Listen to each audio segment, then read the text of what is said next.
상견례 날의 그 충격적인 장면을 아직도 잊을 수 없습니다. 고급 한정식집에서 정장 차림의 예비 시부모님을 기대하던 그날, 문이 열리고 들어온 건 검은색 배달 유니폼을 입은 중년 남성이었습니다. 여기 짬뽕 배달 왔습니다. 당황한 제 눈앞에서 벌어진 그 순간, 저는 이 모든 것이 제 인생을 완전히 뒤바꿔 놓을 거라고는 상상도 못했습니다. 우아한 첫 만남을 기대하며 한껏 멋을 내고 온 우리 부모님의 얼굴이 창백해지던 그 순간부터 저는 제 결혼이 이렇게 힘든 싸움이 될 줄은 몰랐습니다. 그날의 진실이 밝혀졌을 때는 더 큰 충격이 기다리고 있었습니다. 배달부 차림의 그 남성은 알고 보니 전국 300개 중식당 체인을 운영하는 대기업 회장이었던 것입니다. 진정성을 보여주고 싶었다는 그의 설명이 우리 어머니의 상처받은 자존심을 더욱 아프게 했습니다. 6개월이 지난 지금 저는 매일 밤 고민합니다. 시아버님은 여전히 매주 토요일이면 어김없이 직접 배달부 복장으로 짜장면을 배달해 오시고 우리 어머니는 그때마다 한숨만 깊어지십니다. 과연 이 관계를 어떻게 풀어나가야 할까요? 그리고 이 모든 이야기의 시작은 작년 봄 한 중식당에서의 우연한 만남으로 거슬러 올라갑니다. 처음 그를 만난 건 작년 봄 회사 근처 중식당에서였습니다. 점심시간마다 붐비는 그곳에서 저는 늘 혼자 식사를 했는데 그날따라 자리가 없어 누군가와 합석을 해야 했습니다. 마주 앉은 그는 깔끔한 정장 차림의 평범한 직장인처럼 보였습니다. 짜장면을 먹으며 나눈 첫 대화는 지금도 생생합니다. 이 집 짜장면이 이 근처에서 제일 맛있죠? 그가 먼저 말을 걸어왔습니다. 평소 말이 없는 제가 웃으며 대답할 수 있었던 건 그의 눈빛에서 진심 어린 관심이 느껴졌기 때문일 것입니다. 그는 인근 증권사에서 일한다고 했습니다. 저는 IT 회사 개발자였죠. 서로 다른 분야에서 일하는 우리는 의외로 많은 공통점을 발견했습니다. 음식에 대한 관심, 주말마다 하는 등산, 특히 사람을 대하는 진정성 있는 태도까지. 우연한 합석이 점심 약속으로 이어졌고 주말 등산으로 발전했습니다. 한 달 정도 지났을 때 그는 저에게 진지한 만남을 제안했습니다. 이제 서로에 대해 잘 알게 된 것 같은데 정식으로 만나보는 건 어떨까요? 특유의 부드러운 미소와 함께 건넨 고백이었습니다.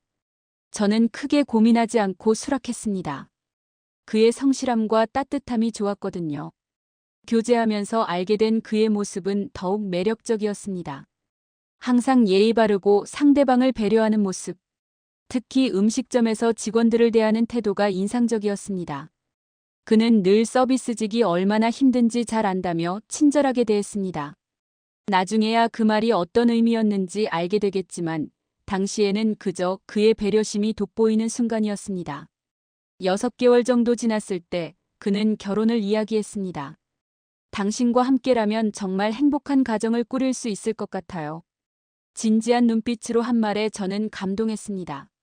하지만 그때까지도 저는 그의 진짜 모습을 전혀 알지 못했습니다. 평범한 회사원인 줄로만 알았던 그의 실체는 상견례 자리에서 충격적인 모습으로 드러나게 됩니다. 지금 생각해보면 몇 가지 수상한 점들이 있었습니다. 종종 급한 전화를 받고 나가는 일이 잦았고 주말에도 종종 업무가 있다고 했죠. 하지만 당시에는 열심히 사는 직장인의 모습이라고만 생각했습니다. 그의 진솔한 태도와 따뜻한 마음씨에 푹 빠져 있던 저는 앞으로 벌어질 일들을 상상도 하지 못했습니다. 그렇게 우리는 양가 상견례를 준비하게 되었고 저는 제 인생에서 가장 충격적인 순간을 맞이하게 됩니다. 하지만 그때까지만 해도 저는 이 만남이 제 인생을 이토록 크게 뒤흔들어 놓을 줄은 꿈에도 몰랐습니다. 상견례 당일 저는 아침부터 설렜습니다. 머리부터 발끝까지 모든 것을 완벽하게 준비했죠. 어머니도 평소보다 일찍 일어나 저를 도와주셨습니다. 우리 딸 인생에서 중요한 날이니까. 어머니의 말씀에 가슴이 뭉클했습니다. 당시만 해도 우리 가족은 이 날이 얼마나 파격적인 날이 될지 상상도 못했습니다. 예약한 한정식집은 도심의 고급 레스토랑이었습니다. 남자친구가 예약했다며 자신있게 말했던 곳이었죠. 저희 부모님은 예약된 시간보다 30분 일찍 도착하셨고 저는 부모님의 긴장된 표정을 달래드리며 예비 시부모님을 기다렸습니다. 약속 시간이 다가올 무렵 갑자기 식당 입구가 소란스러워졌습니다. 저기요. 여기 찜닭 배달 왔습니다. 크게 외치는 소리와 함께 배달 유니폼을 입은 중년 남성이 들어섰습니다. 순간 저는 그분이 누군지 몰랐습니다. 하지만 그 뒤에 서 있던 남자친구의 당황한 표정을 보고 상황을 직감했죠. 아버님. 남자친구의 작은 목소리가 들렸습니다. 네, 배달부 차림의 그분이 바로 예비 시아버님이었습니다. 검정 배달 조끼에 오토바이 헬멧을 든 채로 서 계신 모습이었죠. 우리 부모님의 표정이 굳어졌습니다. 특히 어머니는 창백해진 얼굴로 자리에서 일어나실 뻔했습니다. 예비 시어머님은 뒤에서 조용히 따라 들어오셨습니다. 단정한 차림이었지만 남편분의 파격적인 등장으로 그분의 존재감은 희미해져 버렸죠. 시아버님은 아무렇지 않다는 듯 자리에 앉으시며 웃음을 지으셨습니다. 죄송합니다. 오늘 마지막 배달이 이 근처라서 잠깐 들렀다가 오느라 이러고 왔네요. 침묵이 이어졌습니다. 아무도 첫마디를 꺼내지 못했죠. 저는 남자친구를 힐끗 바라보았지만 그도 어쩔 줄 몰라 하는 표정이었습니다. 결국 시아버님께서 먼저 말씀하셨습니다. 제가 중식당을 하나 하는데. 그 말씀을 시작으로 상견례는 최악의 방향으로 흘러갔습니다. 어머니는 겨우 체면을 지키며 자리를 지켰지만 눈빛에서 실망감이 그대로 드러났습니다. 아버지는 무거운 표정으로 시아버님의 이야기를 듣고 계셨죠. 저는 그저 이 시간이 빨리 지나가기만을 바랐습니다. 상견례는 예정된 시간보다 일찍 끝났습니다. 마지막까지 시아버님은 밝은 표정을 유지하셨지만 우리 부모님의 마음은 이미 완전히 식어버린 후였습니다. 자리에서 일어설 때 어머니께서 하신 말씀이 아직도 귓가에 맴돕니다. 우리 집에서 좀 이야기 나누자꾸나. 그렇게 시작된 우리의 첫 만남은 예상치 못한 파도를 일으키며 더 큰 소용돌이의 시작이 되었습니다. 이제 저는 부모님을 설득해야 하는 새로운 과제를 안게 된 것입니다. 상견례를 마치고 집으로 돌아오는 차 안의 침묵이 아직도 생생합니다. 어머니는 조수석에 앉아 창밖만 바라보셨고 아버지는 평소보다 과하게 힘을 주어 운전대를 잡고 계셨습니다. 집에 도착하자마자 어머니가 입을 여셨습니다. 배달부라니. 그것도 중식당 배달부라니. 어머니의 목소리가 떨렸습니다. 내가 널 어떻게 키웠는데. 내가 어떤 교육을 받았는데. 저는 그때 처음 알았습니다. 어머니에게 배달부라는 직업이 얼마나 큰 충격으로 다가왔는지를. 사실 우리 집은 특별히 부유하진 않았지만 교육만큼은 최고로 시켜주셨습니다. 서울대를 나와 대기업과 외국계 회사를 거쳐 지금은 IT 개발자로 일하는 제가 어머니의 자랑이었죠. 그동안 저를 소개할 때마다 으쓱해 하시던 어머니였기에 이번 충격이 더 크셨을 겁니다. 걔가 증권사 다닌다며. 그게 다 거짓말이었던 거야? 어머니의 질문에 저는 답을 할 수 없었습니다. 저도 혼란스러웠거든요. 남자친구에게 전화를 걸어 설명을 요구했지만 그의 전화는 꺼져 있었습니다. 그날 밤 어머니는 밤새 방에서 나오지 않으셨습니다. 다음 날 아침 부은 눈으로 나오신 어머니가 단호하게 말씀하셨습니다. 이번 일은 없던 걸로 하자. 결혼은 절대 안 돼. 며칠 뒤 남자친구에게서 모든 사실을 들었습니다. 300개가 넘는 중식당 체인을 운영하는 회장님이라는 충격적인 사실도 알게 되었죠. 하지만 이미 엄마의 마음은 돌이킬 수 없을 만큼 상처받은 후였습니다. 거짓말로 시작한 관계가 어떻게 좋은 결말을 맺을 수 있겠니? 어머니의 반대는 시간이 갈수록 더 강해졌습니다. 그 사람들이 우리를 얼마나 우습게 봤겠니? 첫 만남부터 기만하고. 어머니의 자존심은 깊이 상처받았고 그 상처는 쉽게 아물지 않았습니다. 특히 친척들과 지인들에게 자랑스럽게 말씀하셨던 예비 사위에 대한 이야기들이 거짓으로 밝혀진 것이 가장 큰 상처였던 것 같습니다. 이제 어떻게 사람들 얼굴을 봐. 다들 날 뭐라고 생각하겠어. 남자친구의 진심 어린 사과도 시아버님의 설명도 어머니의 마음을 돌리지 못했습니다. 오히려 그럴수록 더 완고해지셨죠. 돈이 전부가 아니야. 인격이 중요한 거야. 그 사람들은 우리를 처음부터 속였어. 저는 이제 어머니의 상처받은 자존심과 남자친구를 향한 진심 사이에서 갈등하게 되었습니다. 이 상황을 어떻게 해결해야 할지 그때부터 저의 긴 고민이 시작되었습니다. 상견례 다음 날 남자친구는 카페에서 만나자고 했습니다. 평소에 자신감 넘치는 모습과는 달리 그날의 그는 몹시 초조해 보였습니다. 먼저 사과하고 싶어요. 이렇게 된 것에 대해 정말 미안해요. 라고 말문을 연 그는 천천히 모든 이야기를 들려주기 시작했습니다. 사실 아버님은 우리 회사의 회장님이세요. 300개가 넘는 중식당 체인을 운영하고 계시죠. 그의 말에 저는 믿기지 않았습니다. 하지만 아버님은 특별한 경영 철학을 가지고 계세요. 모든 직원들이 최고 경영자의 마인드를 가져야 한다고 믿으시거든요. 시아버님의 경영 방식은 독특했습니다. 모든 신입 직원들은 반드시 6개월간 배달부로 일해야 했고 매장 운영의 모든 과정을 직접 경험해야 했습니다. 심지어 시아버님 본인도 매달 한 번씩 직접 배달을 나가신다고 했죠. 현장을 모르면 진정한 경영자가 될 수 없다는 것이 그분의 신념이었습니다. 제가 처음에 증권사 직원이라고 한 것도 거짓말은 아니에요. 실제로 회사 자금 운용을 위해 증권사와 일하고 있거든요. 그는 조심스럽게 설명을 이어갔습니다. 다만 제 본업이 가업을 잇는 것이라는 사실을 말씀드리지 못했죠. 그가 자신의 신분을 숨긴 이유도 들었습니다. 솔직히 말씀드리면 제가 회장 아들이란 걸 알면 사람들이 저를 다르게 대할까봐 걱정됐어요. 특히 당신이 저라는 사람 자체가 아닌 다른 것을 보게 될까봐 두려웠죠. 시아버님이 상견례에 배달부 차림으로 오신 것도 계획된 것이었다고 합니다. 아버님은 늘 진정성을 중요하게 생각하세요. 허례허식을 벌이고 있는 그대로의 모습으로 만나고 싶으셨대요. 그게 오히려 큰 실수였다는 걸 이제야 깨달았습니다. 그의 진심 어린 설명에 화가 나면서도 한편으로는 이해가 되기도 했습니다. 그동안 보여준 그의 진정성과 배려심이 거짓이 아니었다는 것을 알 수 있었으니까요. 하지만 문제는 이제부터였습니다. 상처받은 우리 부모님의 마음을 어떻게 달래드려야 할지. 앞으로 어떻게 하고 싶으세요? 제가 조심스럽게 물었습니다. 그는 잠시 침묵하더니 단호하게 대답했습니다. 제가 직접 찾아뵙고 설명드리고 싶어요. 시간이 얼마나 걸리든 저희 부모님의 진심을 전하고 싶습니다. 호기심을 참지 못해 인터넷을 검색해보니 그제서야 모든 것이 들어맞았습니다. 홍승발 회장, 중식당 업계에서는 이미 전설적인 인물이었습니다. 20대 후반에 작은 중국집 하나로 시작해서 30년 만에 전국 300개 매장을 일군 신화적인 경영인이었죠. 특히 눈길을 끈 건 그의 경영 철학이었습니다. 맛있는 음식은 결국 사람이 만듭니다. 진심을 다해 음식을 만들고 정성껏 배달하는 직원들이 우리의 자산입니다. 신문 인터뷰에서 그가 했던 말들이 가슴에 와닿았습니다. 모든 직원들에게 스톡 옵션을 주는 것은 물론 매장 매니저들에게 점포 지분을 나눠주는 파격적인 정책도 시행하고 있었죠. 더 놀라운 건 한 끼 나눔 프로젝트였습니다.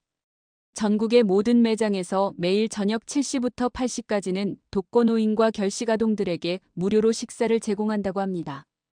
밥 한 끼의 온기가 세상을 따뜻하게 만들 수 있다는 그의 믿음이 실천되고 있었던 거죠. 직원 교육 시스템도 특별했습니다. 신입 직원부터 임원까지 모두가 3개월마다 한 번씩 현장 체험을 하는 것이 의무였습니다. 주방에서 설거지를 하고 홀서빙을 하고 배달을 나가는 것까지. 고객의 마음은 현장에 있다는 그의 신념이 고스란히 담긴 정책이었습니다. 게다가 매년 수익의 30%를 사회에 환원한다는 사실도 알게 되었습니다. 은퇴한 조리사들을 위한 요양원을 운영하고 청년 창업자들을 위한 무이자 대출 프로그램도 운영하고 있었죠. 성공은 혼자 하는 것이 아니다라는 그의 말이 실천되고 있었던 겁니다. 자료를 더 찾아볼수록 시아버님에 대한 존경심이 커져갔습니다. 겉으로 보이는 배달부 차림의 뒤에는 이토록 깊은 경영 철학과 따뜻한 마음이 숨어 있었던 거죠. 특히 인상 깊었던 건 직원들 사이에서 그를 부르는 호칭이었습니다. 회장님이 아닌 아버님이라고 부른다고 하더군요. 이런 사실들을 알게 되면서 남자친구가 왜 자신의 신분을 숨기고 싶어 했는지도 이해가 되었습니다. 이런 아버지 밑에서 자란 아들이니 그도 자연스럽게 겸손과 배려를 배웠을 테지요. 하지만 이런 진실이 우리 어머니의 상처받은 마음을 달랠 수 있을까요? 더구나 이제는 단순히 중식당 배달부의 아들이 아닌 재벌 2세라는 새로운 편견과 싸워야 할지도 모르겠다는 생각이 들었습니다. 어머니의 자존심이 더욱 세게 맞설지도 모를 일이었죠. 그 사람들이 우리를 얼마나 우습게 봤겠니? 어머니의 이 한마디는 모든 대화의 끝이 되었습니다. 시아버님의 진실이 밝혀진 후에도, 아니 오히려 그 진실이 밝혀진 후에 어머니의 반대는 더욱 강해졌습니다. 재벌 가문이니까 우리 같은 서민은 가지고 놀아도 된다고 생각했나 보구나. 처음에는 배달부라서 반대하시더니 이제는 재벌이라서 반대하시는 아이러니한 상황이 벌어진 겁니다. 하지만 어머니의 마음 깊은 곳에는 속았다는 감정이 자리 잡고 있었습니다. 첫 만남부터 거짓말로 시작된 관계에 대한 불신이 이제는 돌이킬 수 없는 상처가 되어버린 것 같았습니다. 엄마, 그분들은 정말 진심이에요. 그동안 해온 사회공헌 활동도 있고, 제가 시아버님의 선행을 설명하려 할 때마다 어머니는 손사래를 치셨습니다. 그런 걸로 날 설득하지 마라. 돈이 많으면 당연히 해야 할 일을 한 것뿐이야. 특히 어머니를 가장 힘들게 했던 건 주변 사람들의 시선이었습니다. 처음엔 배달부의 아들이라고 실망했던 사람들이 이제는 대박났네, 복받았네 하며 축하를 건네는 상황이 어머니에겐 이중의 모욕으로 다가왔나 봅니다. 내가 시집 가면 사람들이 뭐라고 할 줄 알아? 돈 보고 간 거 아니냐고 할 거야. 아버지는 조용히 지켜보시다가 한마디 하셨습니다. 거짓말은 어떤 이유에서든 잘못된 거야. 평소 무뚝뚝하신 아버지의 이 한마디가 어머니의 마음을 더욱 굳건하게 만들었습니다. 남자친구의 부모님께서 몇 번이나 찾아오셨지만 어머니는 문을 열어주지 않으셨습니다. 고급 선물을 보내왔을 때는 더 화를 내셨죠. 돈으로 모든 걸 해결하려고 하는 사람들이야. 우리가 그렇게 가난해 보이나? 시간이 지날수록 어머니의 자존심은 더 높은 벽이 되어갔습니다. 어떤 설명도 어떤 사과도 받아들이지 않으셨죠. 내가 널 키울 때 한 번이라도 거짓말을 하라고 가르쳤더냐? 내가 그런 가정에 들어가면 어떻게 될지 뻔해. 저는 점점 더 깊은 고민에 빠져들었습니다. 어머니의 자존심과 제 사랑 사이에서 어떤 선택을 해야 할지. 이제 이 상황은 단순한 결혼 문제를 넘어 가치관의 충돌이 되어버린 것 같았습니다. 이 갈등의 본질은 단순한 신분 차이나 거짓말의 문제를 넘어선 것이었습니다. 서로 다른 세대의 서로 다른 가치관이 정면으로 부딪힌 거죠. 어머니 세대에게 정직은 절대적인 가치였습니다. 반면 시아버님 세대는 겸손이라는 가치를 더 중요하게 여기신 것 같았어요. 요즘 세상에 누가 첫 만남부터 다 드러내고 만나니? 남자친구의 말에는 일리가 있었습니다. 실제로 SNS 시대를 사는 우리는 자신의 모습을 선별적으로 보여주는 것에 익숙해져 있었죠. 하지만 어머니에게 그건 모두 속임수였습니다. SNS가 뭐든 처음부터 솔직해야 하는 거야. 시아버님의 경영 철학도 세대 차이를 보여주는 지점이었습니다. 그분에게 배달부 체험은 겸손과 현장 경험의 상징이었지만 어머니에겐 그저 쇼로 보였나 봅니다.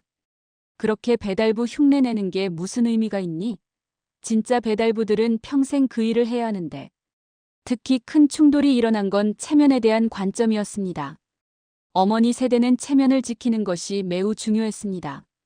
반면 시아버님은 오히려 그런 체면을 깨는 것을 중요하게 생각하셨죠.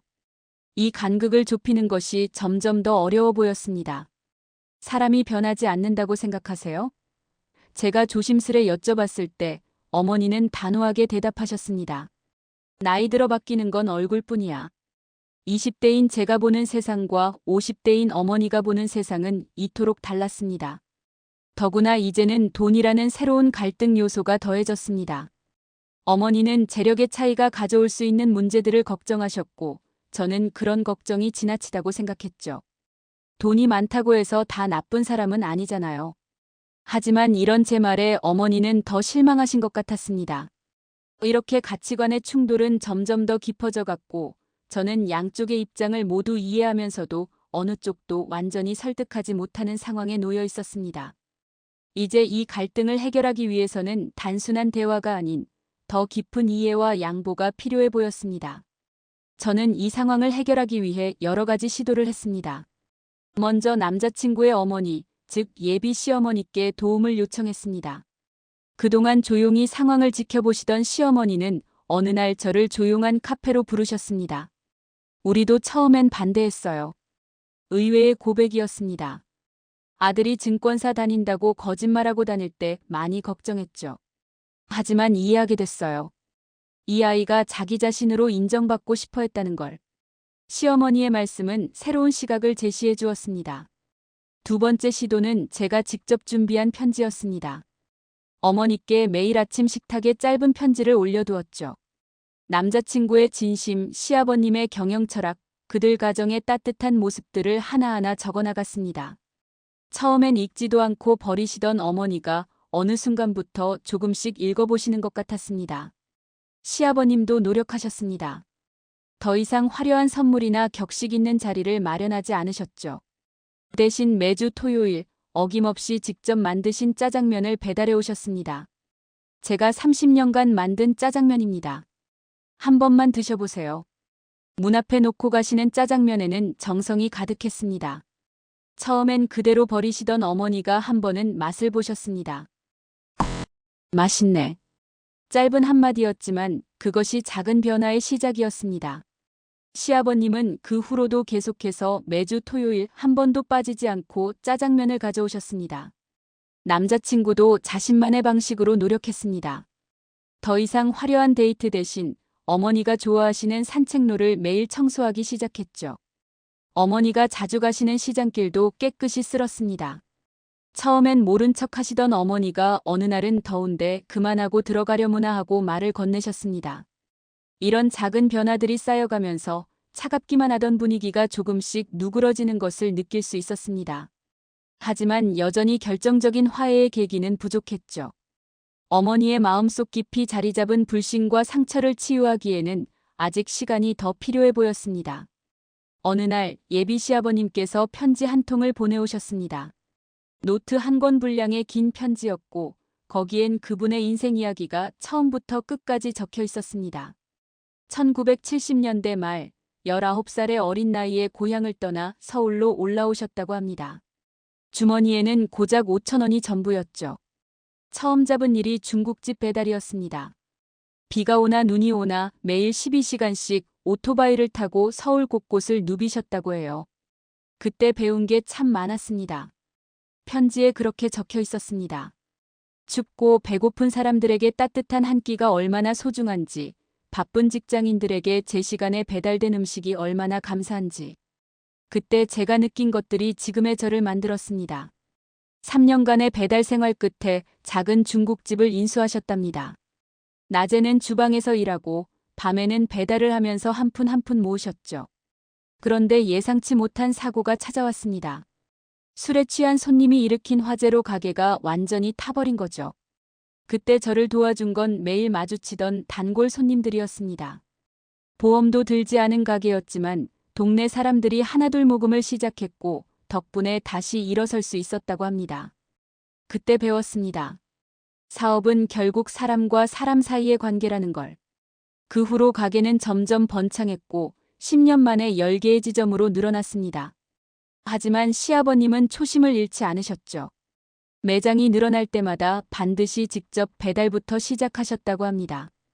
진심은 통한다고 믿었습니다. 그리고 그 진심은 결코 돈으로 살 수 없는 것이라고 믿었습니다. 편지의 마지막에는 이런 말이 적혀 있었습니다. 제가 첫 만남에서 배달부 복장을 한 것은 저의 뿌리를 잊지 않기 위해서였습니다. 하지만 그것이 오히려 신뢰가 되었다면 진심으로 사과드립니다. 이 편지를 읽고 난 후 저는 조심스럽게 어머니께 보여드렸습니다. 어머니는 말없이 편지를 끝까지 읽으셨고 처음으로 깊은 한숨을 내쉬셨습니다. 아마도 그때부터 어머니의 마음에 작은 변화가 시작된 것 같습니다. 시아버님의 편지 이후 저는 가족이라는 의미에 대해 깊이 생각하게 되었습니다. 양가 모두 각자의 방식으로 가족을 소중히 여기고 있었기 때문입니다. 우리 어머니는 가족의 체면과 명예를 중요하게 생각하셨고 시아버님은 가족 같은 회사 문화를 만들어 오셨죠. 어느 날 저녁 어머니께서 처음으로 마음을 여셨습니다. 그 편지 읽어보니 참 힘들게 사셨네. 짧은 한마디였지만 그동안 굳게 닫혀있던 마음의 문이 조금 열린 것 같았습니다. 우리도 그렇게 살아왔잖니. 너희 아버지도 처음엔 작은 회사 직원이었는데. 맞습니다. 우리 가족도 결코 편하게 살아오지 않았죠. 아버지는 밤늦게까지 일하시면서 저희 남매를 키우셨고, 어머니도 작은 분식집을 하시며 저희 학비를 보태셨습니다. 그런 부모님이 자식들의 결혼만큼은 당당하게 하고 싶으셨던 거죠. 시어머니도 비슷한 마음이셨나 봅니다. 우리 아들이 처음으로 진심으로 좋아하는 사람이라고 했어요. 그동안 주변에서 소개하는 사람들은 다 우리 회사 때문에 관심 보이는 것 같아서. 시어머니의 말씀에서 아들을 걱정하는 어머니의 마음이 느껴졌습니다. 결국 양가 모두 자식을 위하는 마음은 같았던 거죠. 다만 그 표현 방식이 달랐을 뿐. 우리 어머니는 자식을 위해 체면을 지키고 싶어 하셨고, 시아버님은 자식을 위해 체면을 버리실 수 있었던 겁니다. 특히 인상 깊었던 건 시아버님 회사의 직원들이 들려준 이야기였습니다.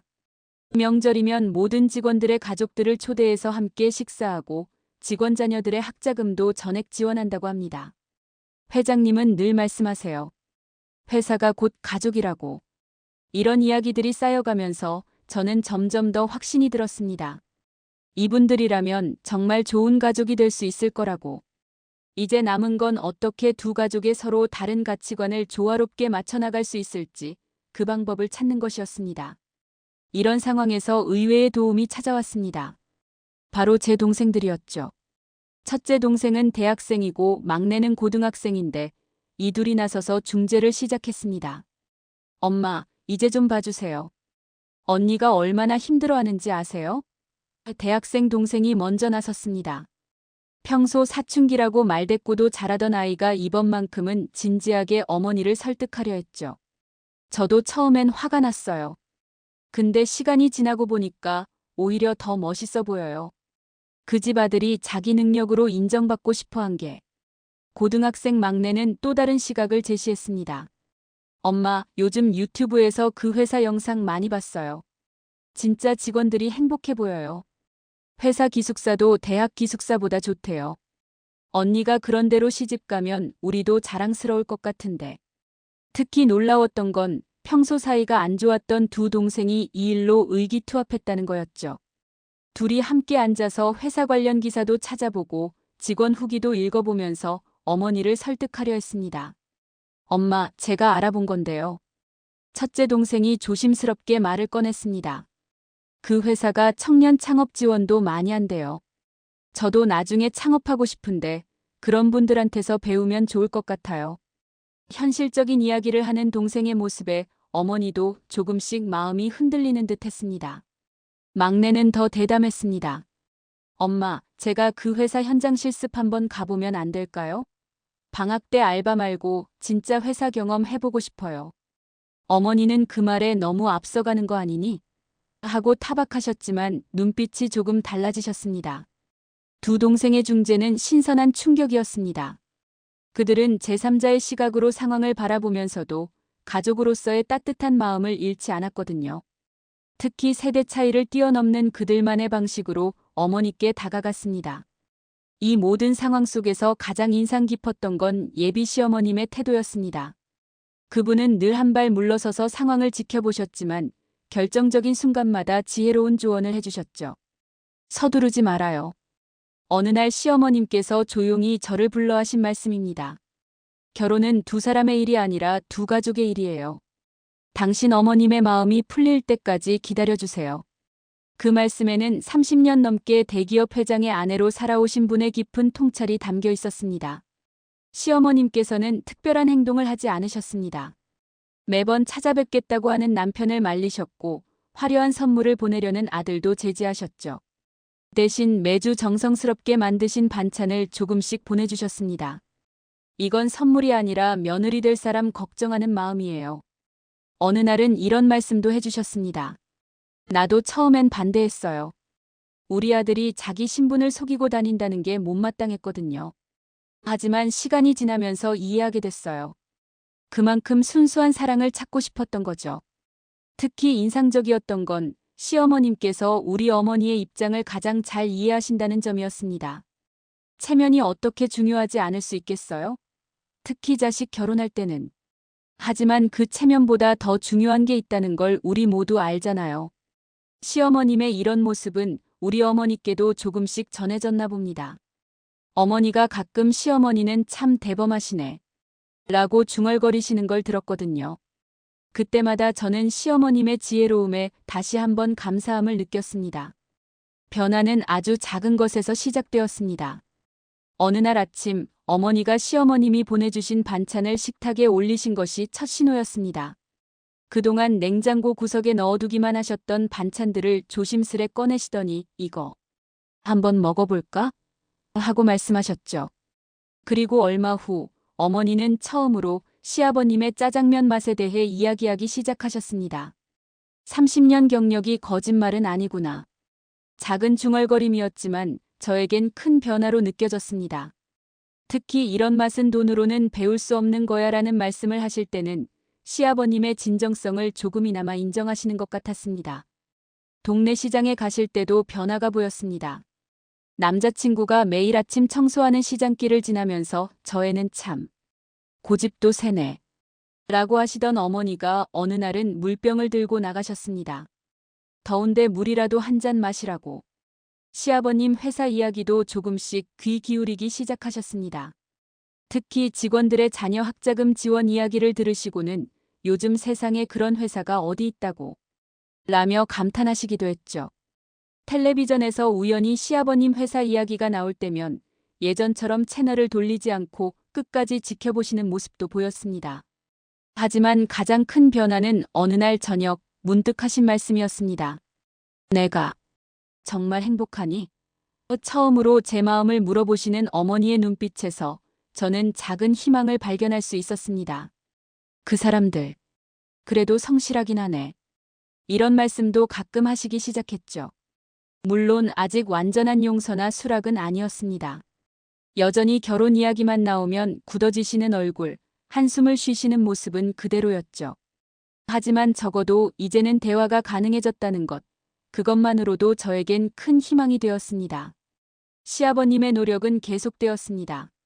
매주 토요일에 짜장면 배달은 한 번도 빠지지 않았고 비가 오나 눈이 오나 늘 같은 시간에 도착했습니다. 처음엔 그저 형식적인 것처럼 보였던 이 행동이 시간이 지날수록 진정성으로 느껴지기 시작했습니다. 오늘은 제가 직접 면을 뽑았습니다. 이번엔 특별히 공수해온 새우로 만든 짬뽕입니다. 매번 작은 쪽지와 함께 오는 음식들은 단순한 음식 이상의 의미를 담고 있었습니다. 어머니도 이제는 그 정성을 느끼시는 듯 했습니다. 저 나이에 매주 한숨 섞인 말씀이었지만 그 속에는 작은 감동이 묻어 있었습니다. 남자친구도 자신만의 방식으로 진심을 전했습니다. 매일 아침 일찍 일어나 동네 청소를 하는 것은 물론 시장 상인들과도 친분을 쌓아갔죠. 아가씨 어머님 댁 아드님 될 분이세요? 참 성실한 청년이에요. 이런 이야기들이 어머니 귀에 들어갈 때마다 조금씩 마음이 누그러지시는 것 같았습니다. 특히 감동적이었던 건 시아버님께서 우리 아버지의 작은 회사에 큰 프로젝트를 의뢰하신 일이었습니다. 단순히 일감을 주신 게 아니라 정말 필요한 일을 정당한 절차를 거쳐 맡기신 거였죠. 이 일은 꼭 당신 회사가 해줘야 할 것 같아서요. 진심이 담긴 그 말씀에 아버지도 마음이 움직이신 것 같았습니다. 시어머님의 반찬도 계속되었습니다. 특별한 말씀 없이 그저 정성스럽게 담아 보내주시는 반찬들. 어느 날은 어머니가 그 그릇을 씻어 담아 보내시면서 살짝 메모를 적으셨다고 합니다. 맛있게 먹었습니다. 짧은 한마디였지만 그것은 큰 진전이었습니다. 이런 작은 진정성들이 모여 서서히 단단한 벽이 허물어지기 시작했습니다. 어쩌면 시간이 해결해 준 것이 아니라 그 시간 동안 쌓인 진심이 해결해 준 것인지도 모릅니다. 드디어 어머니께서 처음으로 양가 부모님의 만남을 제안하셨습니다. 한번 제대로 된 자리를 가져보는 게 어떨까? 그 말씀을 듣는 순간 저는 눈물이 날 것 같았습니다. 6개월 만에 첫 제안이었으니까요. 이번에는 어머니가 직접 장소를 정하셨습니다. 화려한 한정식 집도 고급 레스토랑도 아닌 우리 집 근처 작은 칼국수집이었죠. 저희 딸 어릴 때부터 다니던 곳이에요. 어머니의 그 말씀에는 이제 마음을 열어보겠다는 의지가 담겨 있었습니다. 시아버님은 이번엔 정장 차림으로 오셨습니다. 하지만 여전히 겸손한 태도는 그대로였죠. 저희가 잘못했습니다. 이제부터라도 진심으로 대화를 나누고 싶습니다. 처음으로 양가 부모님들이 편안한 분위기에서 이야기를 나누기 시작했습니다. 대화 중에 우연히 알게 된 사실은 우리 아버지와 시아버님이 같은 고향 출신이라는 것이었습니다. 심지어 초등학교 동창이었다는 놀라운 사실도 밝혀졌죠. 그때 그 장난꾸러기가 이렇게 성공할 줄이야. 아버지의 농담에 처음으로 모두가 함께 웃을 수 있었습니다. 어머니와 시어머님도 공통점을 발견하셨습니다. 두 분 모두 자식 교육을 위해 작은 가게를 하셨다는 것, 그리고 그 고생이 지금의 자식들을 만들었다는 것까지. 서로 다른 것 같아도 결국 부모 마음은 다 같은가 봐요. 이제 새로운 시작점에 선 것 같습니다. 완벽한 화해는 아직 아니지만 적어도 서로를 이해하려 노력하는 첫걸음을 떼었으니까요. 어머니의 말씀처럼 천천히 하지만 제대로 해나가면 될 것 같습니다. 지금도 여전히 완전한 해결까지는 거리가 있습니다. 어머니는 가끔 그래도 라는 말씀을 하시곤 합니다. 그래도 처음부터 속이지는 말았어야지. 이런 말씀들이 나올 때마다 저는 아직 갈 길이 멀다는 것을 실감합니다. 특히 친척들 모임에서 이 이야기가 나올 때면 어머니는 여전히 불편해하십니다. 작은 어머니, 조카 좋은 데로 간다면서요? 이런 질문을 받을 때마다 어머니는 아직도 말씀을 얼버무리십니다. 결혼 이야기가 나올 때면 여전히 굳어지는 얼굴, 한숨 섞인 대답은 그대로입니다. 시아버님의 정성스러운 짜장면 배달도 이제는 부담으로 다가오는 것 같습니다. 이제 그만하시라고 해. 이러다 주변 사람들 다 알게 될라. 체면을 중요하게 생각하시는 어머니에겐 이런 공개적인 모습이 오히려 더 큰 부담일 수 있다는 걸 이제야 깨달았습니다. 남자친구와의 관계에서도 미묘한 긴장이 남아 있습니다. 특히 금전적인 부분에서요.